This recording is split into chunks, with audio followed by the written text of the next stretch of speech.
In today's lecture, we will study histology of bone. So bones are specialized, constantly changing, living connective tissue composed of cells, dense intercellular substance impregnated with calcium salts and numerous blood vessels. So in our previous lecture, we have studied the classification of connective tissue, and we know that bone comes under specialized variety because there are mineral salts impregnated in it. Then bones are constantly changing structure because on one side bone formation occurs, simultaneously on the other side bone resorption takes place. So due to remodeling of a bone, the structure constantly changes. Then bone is a living connective tissue. If we compare it with other variety of specialized connective tissue like cartilage, we know that cartilage is avascular. It receives nutrition by diffusion. But the bones have numerous blood vessels in it, and it is a living connective tissue. It is formed by cells. There are different types of cells in the bone. Then there is dense intercellular substance formed by collagen fibers and ground substance. And within the substance, intercellular substance, there is impregnation of calcium salts. So now the rigidity of the bone is maintained by the inorganic component of the bone, that is mineral salts, which forms about two-thirds of the bone weight, and elasticity is maintained by organic component of the bone, and it forms about one-third of the bone, one-third of the weight of the bone. Now coming to the functions of bone, so bone forms a rigid framework of the body, and we know different muscles, ligaments are attached to the bone, so it provides a framework for the body. Then it acts as a lever for muscles. It supports and protects the vital organs. For example, skull protects brain, thoracic cage protects lungs and heart. Then the bones are storehouse for calcium and phosphate. So as the mineral salts get impregnated over the bone, it acts as a storehouse for it. And the red bone marrow is hemopoietic in function, and it produces blood cells. Then the bone forms joints, and these joints help in the movement of the body. So it is an organ of locomotion. Some bones are site for bone transplantation. For example, sheen of tibia, fibula, these are commonly used for bone transplantation. To have better understanding of the histology of bone, we will first briefly see the gross structure of long bone. So first, coming to the parts of a long bone, the outer part of the long bone towards the shaft or diaphysis is known as compact part. It is called compact because the cells are densely arranged in this region. It is porous, but it does not have cavities within the bone. So the outer layer of the diaphysis forms the compact part.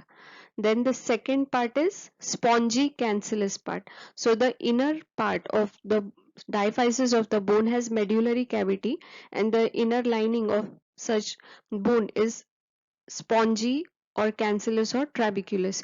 Even the two ends or epiphyses of the long bone have spongy or cancellous bone. So in the spongy bone or in the cancellous bone, there are thin plates of bone known as trabeculae, and these trabecules enclose marrow cavities within it. So there are two parts of the long bone. The shaft, it is mainly formed along its outer aspect by compact bone, and the inner aspect of the medullary cavity and the epiphyses have spongy bone in it. Coming to the coverings of a bone, so the outer membrane covering the bone is known as periosteum. And again we have to remember that this periosteum is absent, or it is devoid, the sesamoid bone is devoid of periosteum. So the sesamoid bones do not have periosteal covering over it. Again, The articular surfaces of the bones involved in the formation of joint are covered by articular cartilage. So this area is also devoid of periosteum. Then the inner membrane covering the bone is known as endosteum. So here the inner lining of the bone facing towards the medullary cavity is covered by endosteum.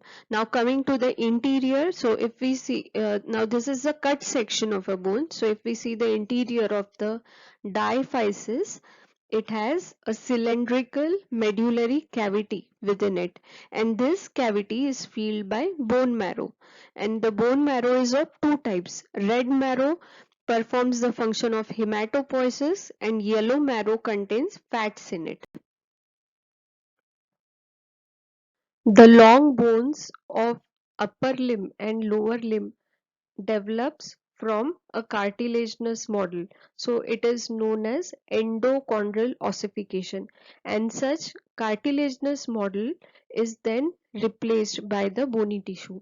So how the bone develops in case of limbs. So it is initially the mesenchymal tissues will condense, they will lay down cartilaginous model, and this cartilaginous model is then replaced by bony tissue, and the site where there is beginning of conversion of cartilaginous model into bone formation, that is known as ossification center. So there are two types of ossification center, primary and secondary.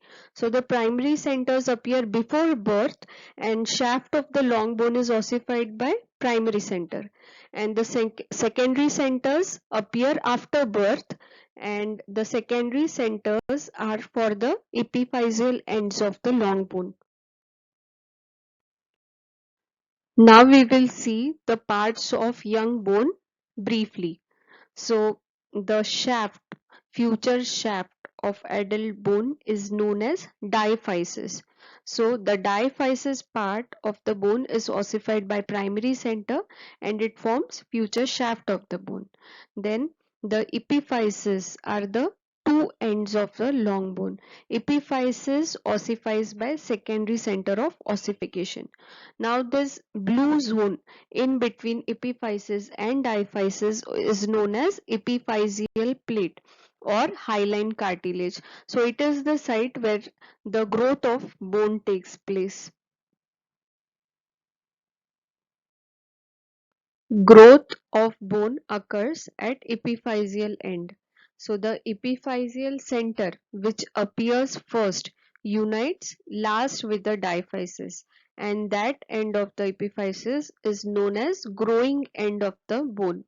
If we consider upper limb, the shoulder and wrist ends of the bone are growing ends, and in lower extremity, knee end means lower part of the femur and upper part of the tibia and fibula have growing ends in them. So we were seeing the parts of developing or young bone. So this is the future shaft or diaphysis. This is the epiphysis or ends of the bone. Then the blue color is epiphyseal plate. Now the part of the diaphysis facing towards the epiphyseal cartilage is known as metaphysis. So this part of the bone is known as metaphysis, and the metaphysis is area of active growth. It has abundant blood supply and has got clinical significance. Architecture of bone is governed by some mechanical forces. These are of three types. The tensile force tends to pull bones apart. Compressive forces tend to push the bones against unyielding surfaces. And the shearing force tends to slide one part of the bone over other. In our previous slides, we have studied the general anatomy of bone briefly so that we can have better understanding of histology of bone.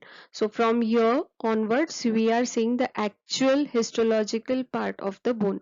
So the components of bone are cells and matrix. Cells are of five types: osteoprogenitor or stem cells, osteoblast, or bone forming cells, osteocytes or resting cells, osteoclast or bone resorbing cells, and bone lining cells. Then the matrix has two components, organic component which forms about 35% of the matrix and inorganic component forms about 65% of the matrix. Organic component has type 1 collagen fibers and proteoglycan and glycoprotein as their ground substance. Inorganic components are calcium phosphate, calcium carbonate, fluorides, magnesium and sodium. We have seen that the cells of a bone are of different types.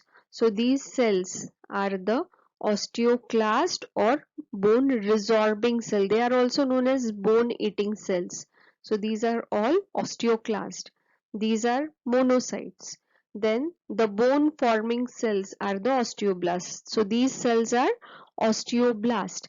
Then the bone lining cells, and these are the osteocytes. Now we will see the origin of these cells.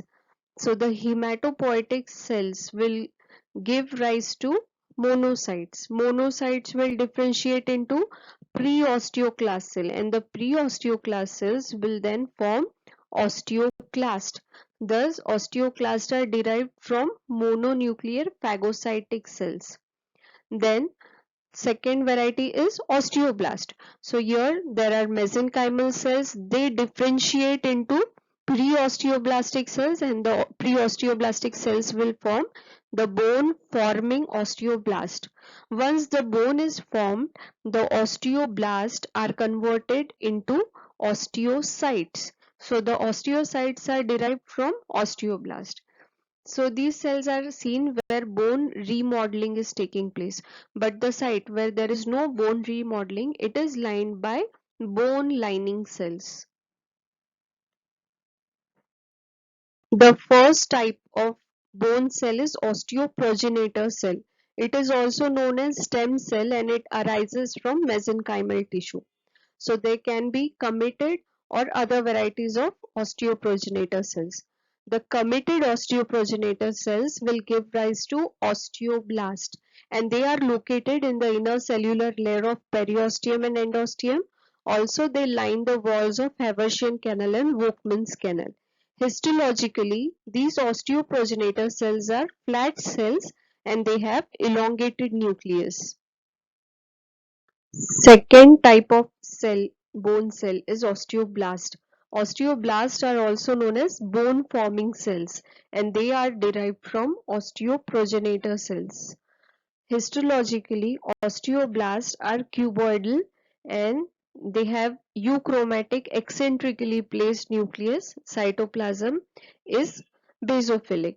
Main function of osteoblast is to form the bone tissue, and it is done first by synthesizing type 1 collagen fibers, then it will lay down matrix, then it will secrete alkaline phosphatase.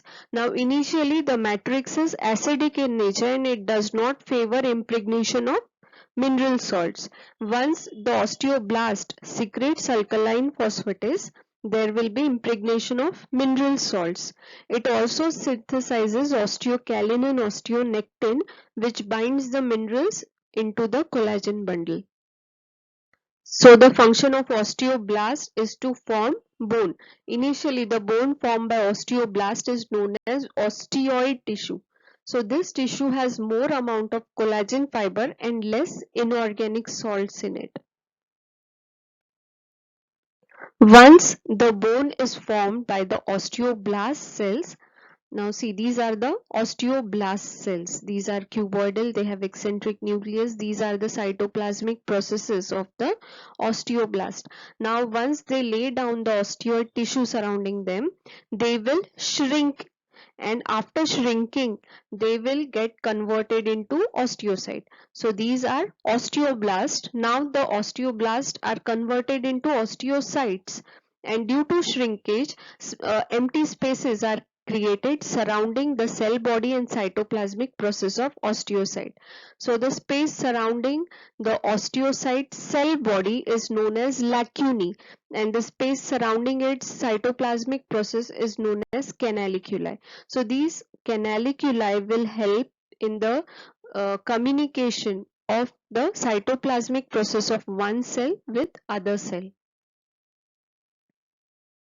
Third variety of bone cell is osteocyte. Osteocyte are the mature bone cells, and as soon as the function of osteoblast is completed, they are trapped in the lamellae formed by them, and then they are converted into osteocytes. So the osteocytes are present in the lacunae, and their cytoplasmic processes are present in the canaliculi radiating from lacunae. Conversion of osteoblast to osteocyte takes about 3 days, and histologically these cells are flattened.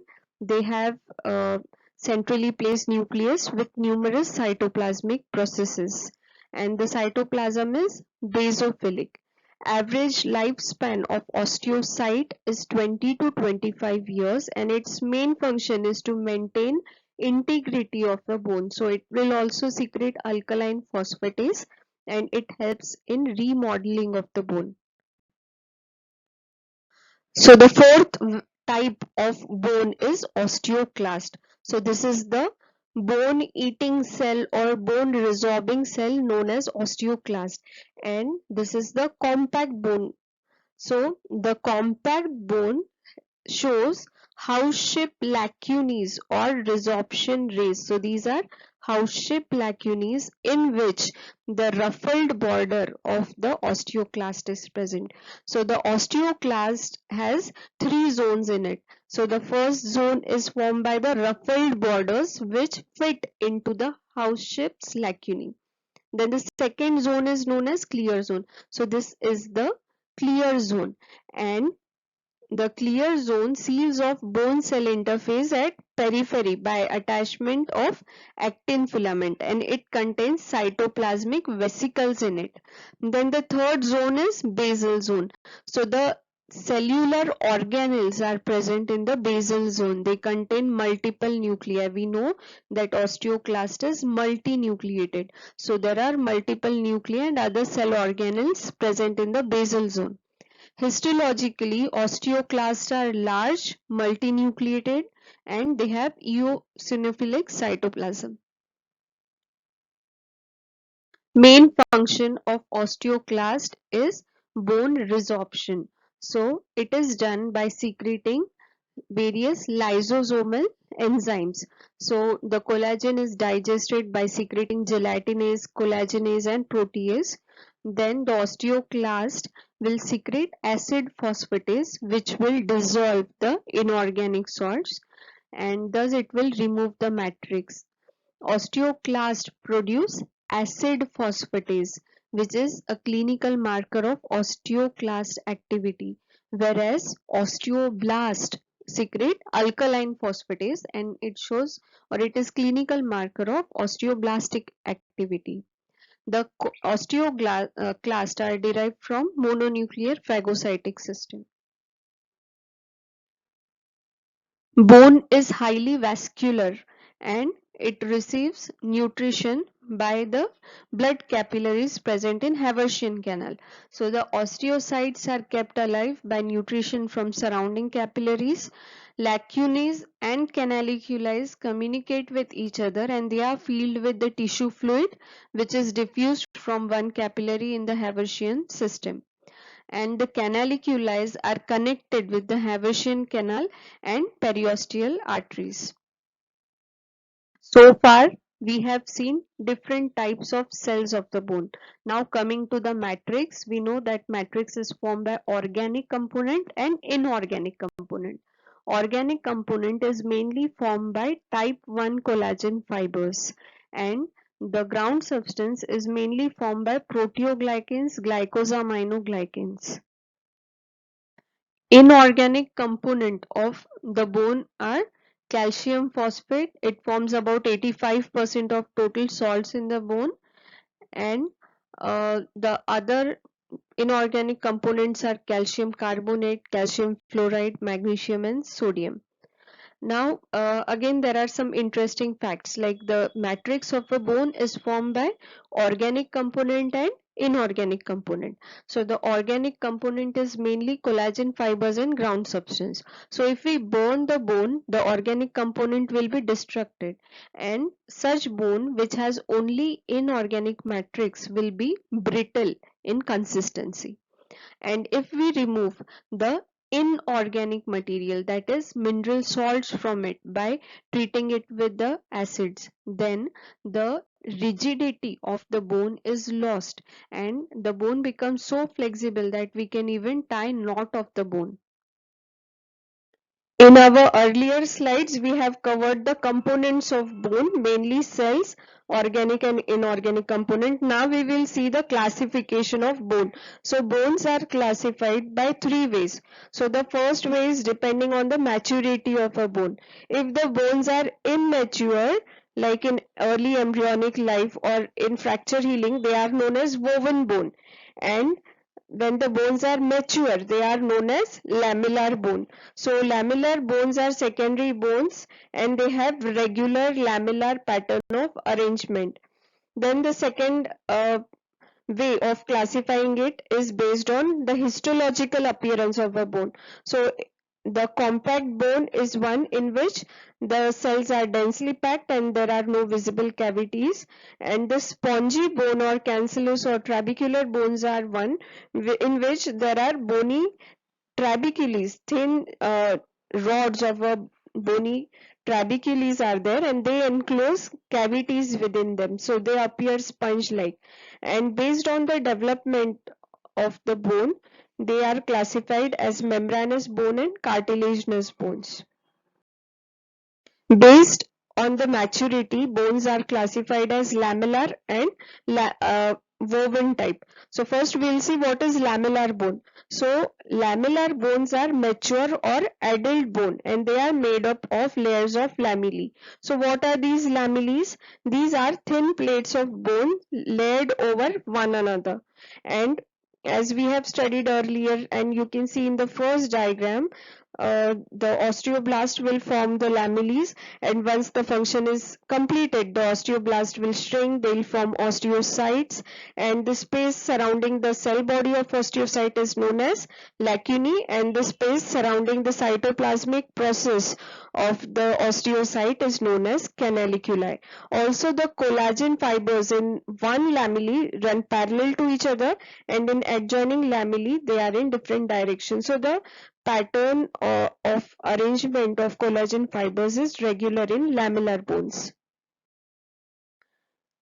Based on maturity of a bone, the second variety of bone is woven bone. It is also known as immature bone and it is present in embryonic life. So here a clear lamellar structure is not visible. Though woven bone also has collagen fibers, cells and minerals in it, but the collagen fibers are in different directions in one lamellae, and so these collagen fibers will interlace with each other and thus it is known as woven bone. Based on histological appearance, the bones are classified as compact bone and spongy bone. So the compact bone consists of lamellae made of collagen fibers embedded in ground substance which is mineralized, and the lamellae are of three types. As you can see in the diagram, it is labeled. So there are three types of lamellae: concentric lamellae, interstitial lamellae and circumferential lamellae. And the compact bone is found in the shaft of the long bone and the outer thin covering of the epiphysis, then the outer and inner table of flat bones like skull, and outer thin layer of all other bones is formed by compact bones. So now let us see the histological appearance of compact bone. So this is the histological slide of compact bone which is not stained by regular H&E staining. So first we will see the three types of lamellae. So first type of lamellae is concentric lamellae. So this is one concentric lamellae. This is other concentric lamellae. So what is concentric lamellae? It is the lamella which is present around the Haversian canal. So in the central part, this is the Haversian canal, and the circular lamellae which surround these Haversian canal are known as concentric lamellae.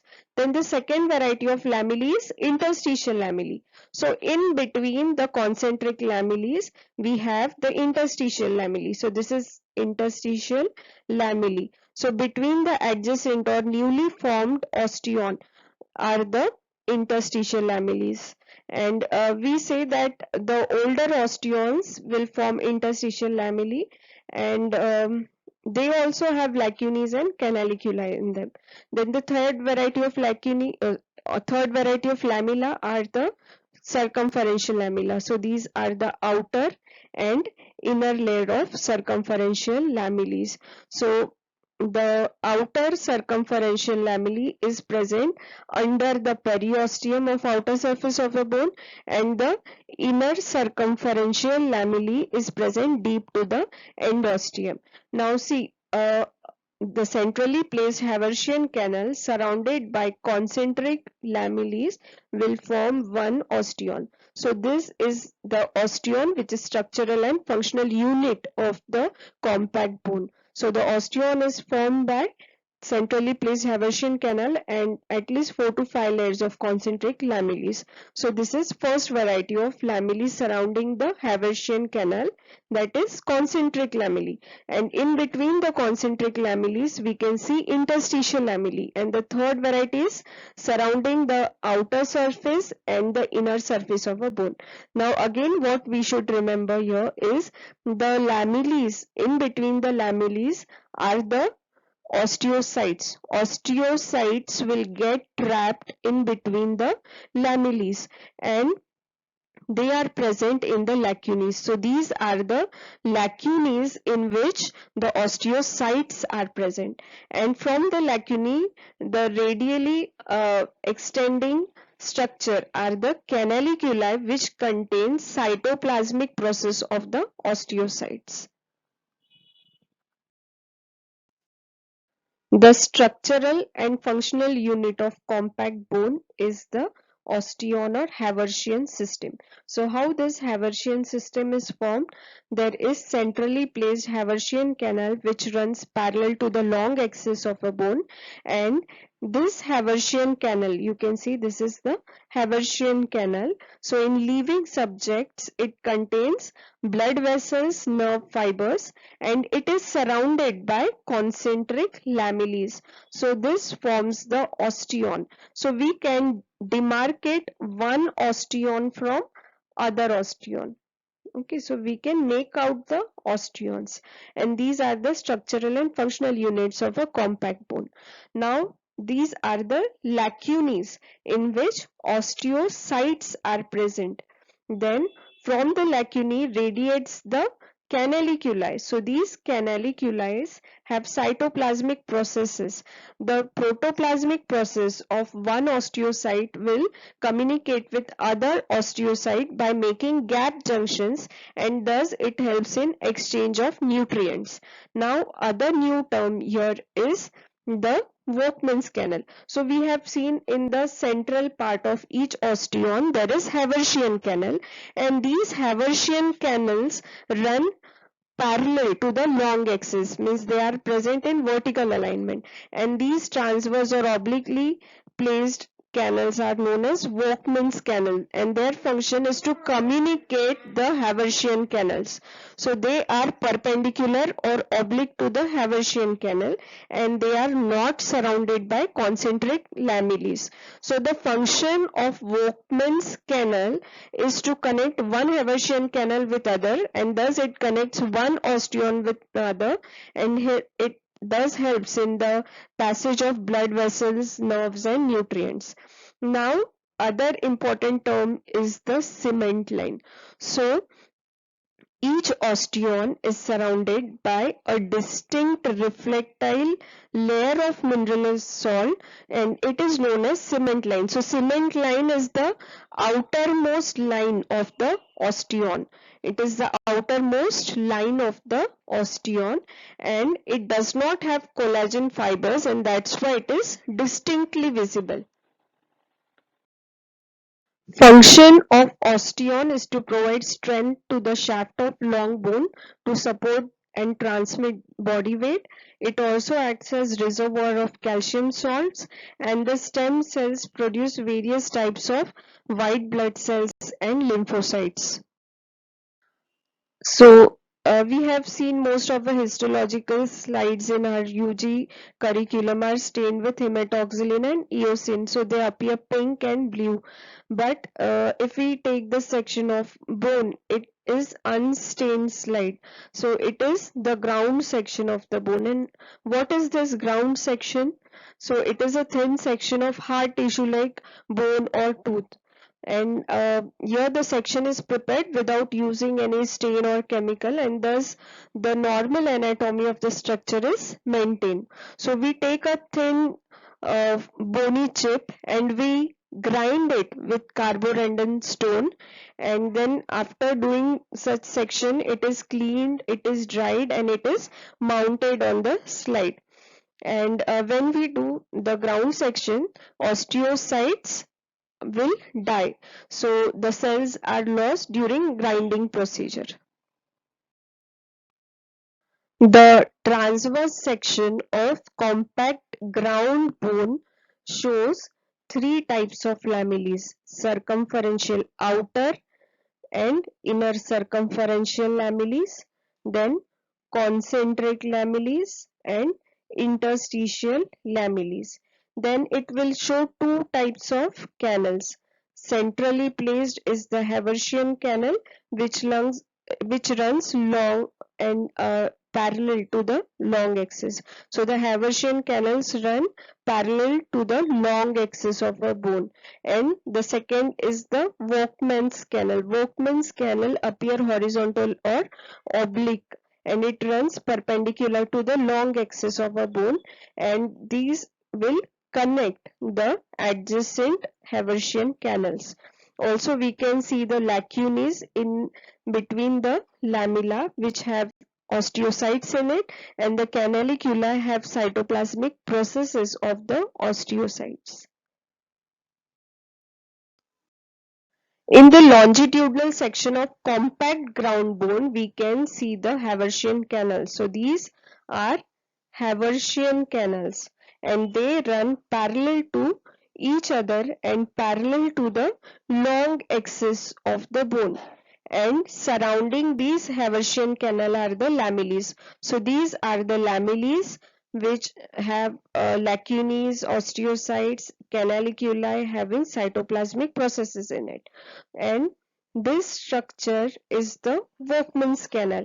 Workman's canal runs perpendicular to the long axis of a bone, and it runs obliquely, and its function is to connect the adjacent Haversian canal. So this is the Workman canal. In longitudinal section, thus we can see the Haversian canal, Workman canal, and the concentric lamellae surrounding the Haversian canal. Bone is covered by two membranes. The outer membrane is known as periosteum. It has two layers: outer fibrous vascular layer made up of collagen fibers, and the inner cellular layer mainly has osteogenic or osteoblast cells in it. Then the periosteum is highly vascular. So outer layer is periosteum, and the inner membrane lining towards the medullary cavity or inner surface of the bone is endosteum, and it is single cell thick. It mainly consists of osteoblast, osteoclast, and resting flat squamous cells in it. If we demineralize the compact bone by using chelating agents like EDTA, then the minerals will get dissolved. And now what is left in the compact bone? It is the organic intercellular substance, mainly collagen fibers and the ground substance. So in the decalcified slide of the compact bone, you can see the osteons, but here the minerals or the inorganic component is absent. So depending on histological appearance, the second variety of bone is spongy bone. So in the spongy bone, mainly there are two components. This stained with the pink color, you can see these are all trabecules. So these are the trabecules, and there are marrow cavities enclosed within the trabecules. So we have trabecules, and the second component is marrow cavities enclosed by the trabeculae. Now what are the trabeculae? Trabeculae are the meshwork of bony plates or rods, and osteocytes and the lacunae and canaliculi are also visible in the trabecules. So trabecules are the bony plates or rods which have lacunae having osteocytes, canaliculi having cytoplasmic process of the osteocyte. And the second component is marrow cavity. So this is one marrow cavity, this is the second marrow cavity.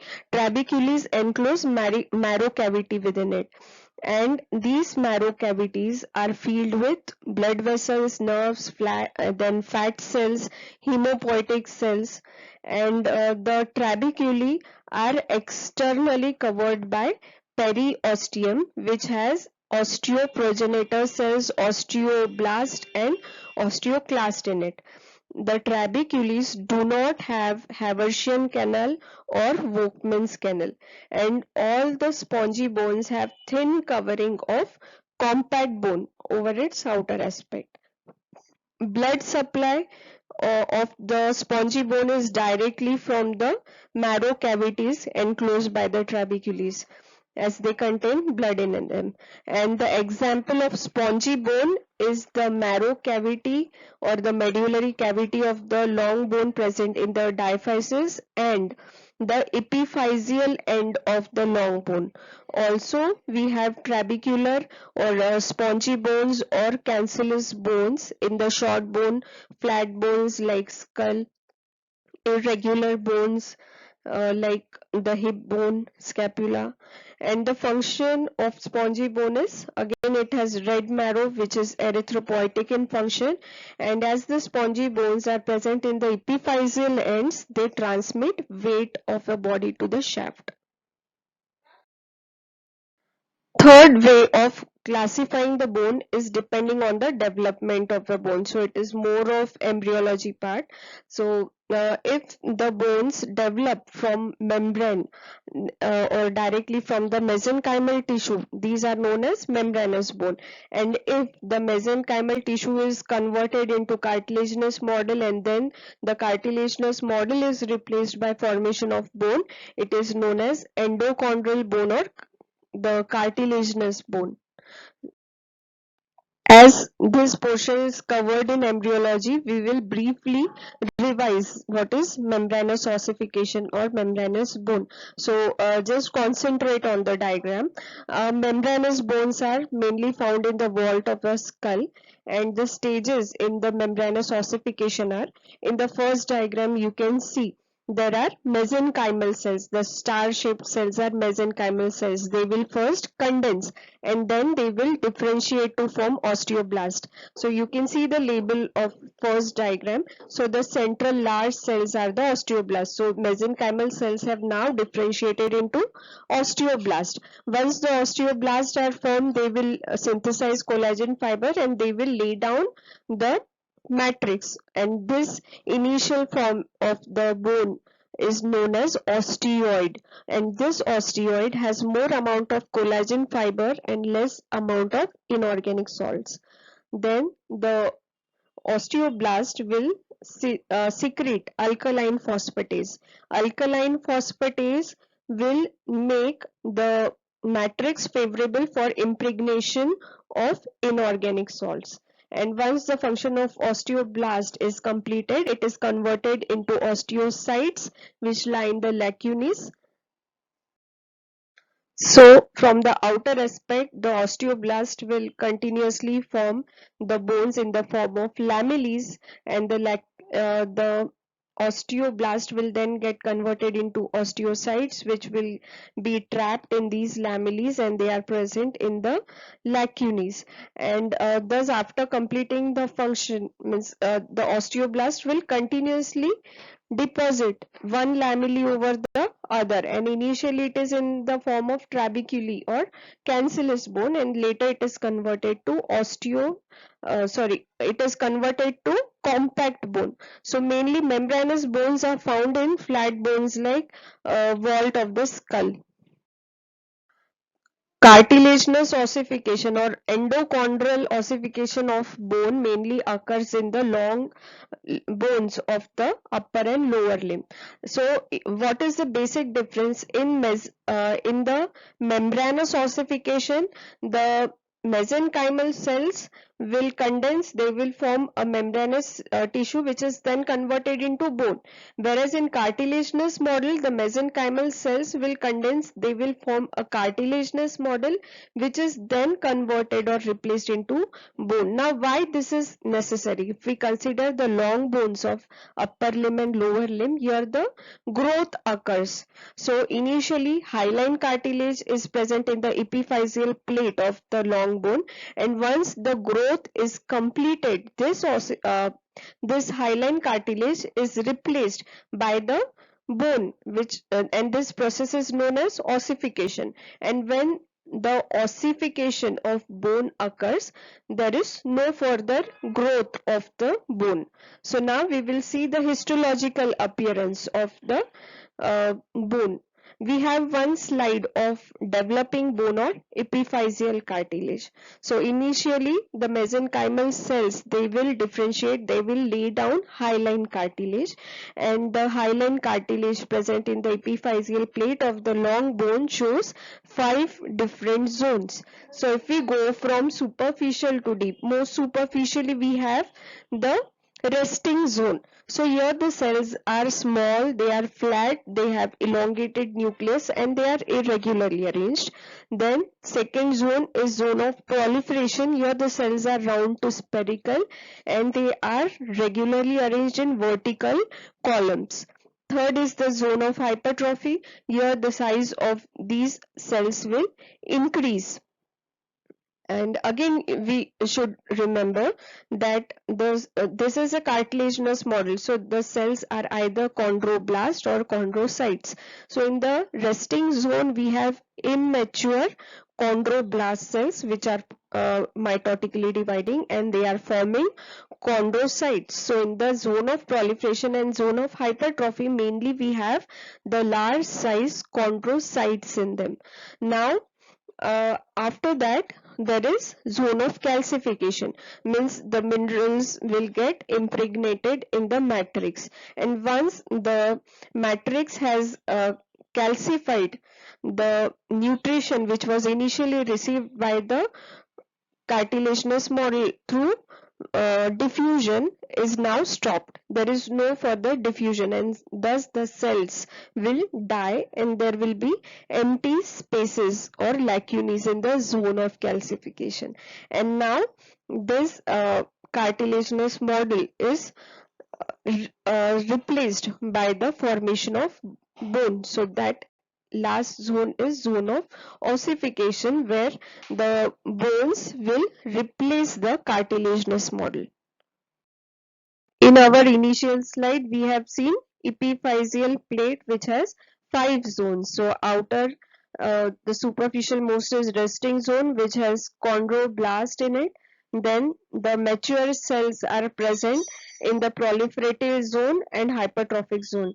And once the calcium is deposited, then these hypertrophic cells will die and they will leave empty spaces known as primary areolae.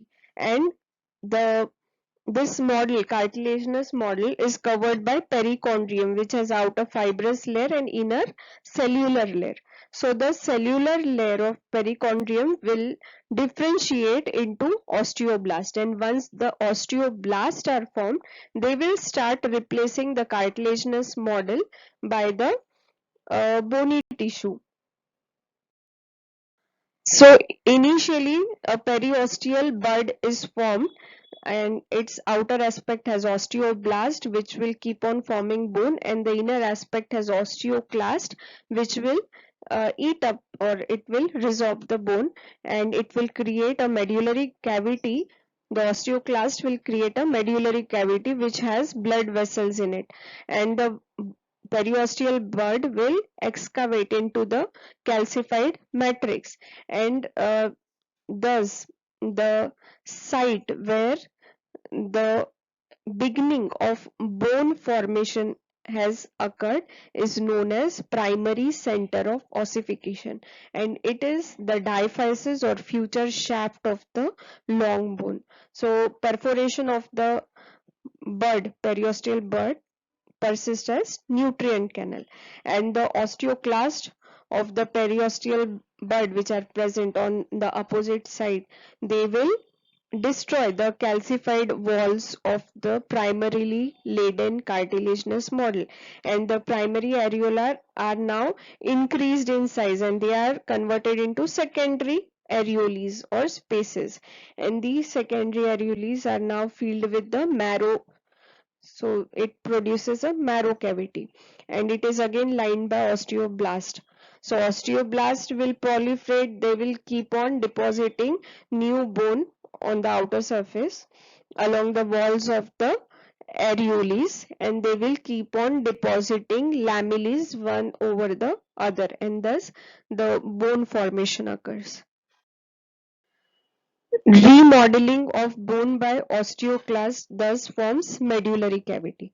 So from the outer aspect beneath the periosteum or along the cellular or inner layer of the periosteum, there is formation of new bone by osteoblast cell, and along the inner aspect or the medullary cavity side of medullary cavity, the osteoclast will remodel the bone, and thus the bone will increase in width by appositional growth. We know that there are two types of growth in cartilaginous bone, appositional and interstitial. Interstitial growth is present in the epiphyseal cartilage where the bone will grow in length, and appositional growth is occurring along the periosteum, beneath the periosteum. So in appositional growth, mainly width of the bone will increase, and we have seen in initial site ossification has started. So the primary center of ossification is the future diaphysis, and the secondary center of ossification appear along the ends of cartilaginous model which will form future ends. So these are the epiphyses where the secondary centers will appear, and ossification slowly extends in all directions except at the end of the cartilaginous model which is covered by the articular cartilage. Bone marrow is present in the medullary cavity and the ends of the epiphysis or ends of a long bone. So we know that the shaft of a long bone has medullary cavity in it, and the ends of the long bone or the epiphyses have spongy bone in them. So there are trabecules which again enclose small medullary cavities in it. So bone marrow is present in medullary cavity and also in the spaces between the trabecules of spongy bone of the epiphyseal end. So if we see initially in newborn, the entire skeleton has red marrow, but once the other organs will take up the function of hematopoiesis, the red marrow is converted into yellow marrow. So by 7th year of age, the yellow marrow appears in the shaft of the long bone. So it will replace the red marrow, and by 20 years red marrow is found only in the diploic spaces of a skull, flat bones like ribs, sternum, then in vertebrae, cancellous part of short bones, and the epiphyseal ends of the long bones. Clinically, bone is very significant and it has many clinical aspects, but related to histology we will briefly see some of the clinical conditions. So first is osteogenesis imperfecta. It is also known as brittle bone disease, and it occurs due to lack of collagen 1 fibers, and there is defective calcification, so the bones will easily break.